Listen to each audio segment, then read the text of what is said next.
Causes of diabetes mellitus. In the previous section, we briefly described the role that insulin plays in delivering glucose to the cells of the body. Diabetes is characterized by the cell's inability to utilize glucose for energy and the subsequent high blood concentrations of unused glucose. This inability is caused by either or both a deficiency in the production of insulin or insulin that for some reason is unrecognized by the cells. Cells cannot utilize glucose without insulin, and the insulin must be recognized by the cells in order to deliver glucose. The cause of diabetes in a specific patient is not always known. However, there are certain risk factors that can contribute to the development of this disease. Type 1 diabetes, the most common form in dogs, is caused by insufficient production of insulin. Insulin is made by specialized cells in the pancreas called beta cells. In type 1 diabetes, the pancreas produces little or no insulin. Without insulin, glucose cannot be utilized by cells as a form of energy. As a result, the glucose remains in the bloodstream, causing high blood glucose levels. Over time, it is the high blood glucose levels that can lead to the damaging health complications of diabetes. Insufficient production of insulin in the pancreas could be a result from chronic pancreatitis.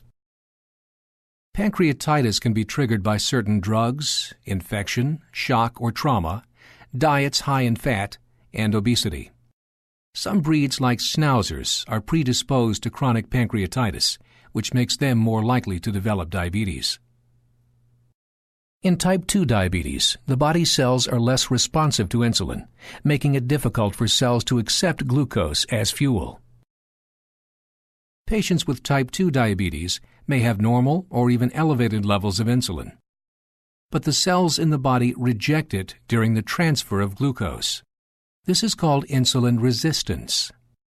As a result, there is a reduction in the delivery of glucose to the cells and elevated blood levels of unutilized glucose. Cats are more likely to have type 2 diabetes related to inappropriate diets and obesity.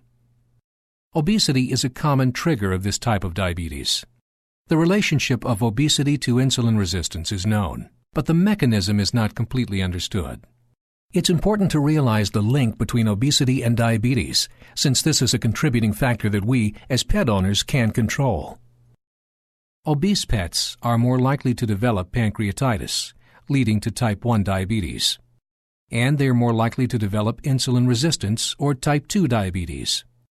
Appropriate diets and healthy feeding regimens can significantly reduce the pet's chance of becoming diabetic. In the next section, we will discuss the diagnosis and management of diabetes.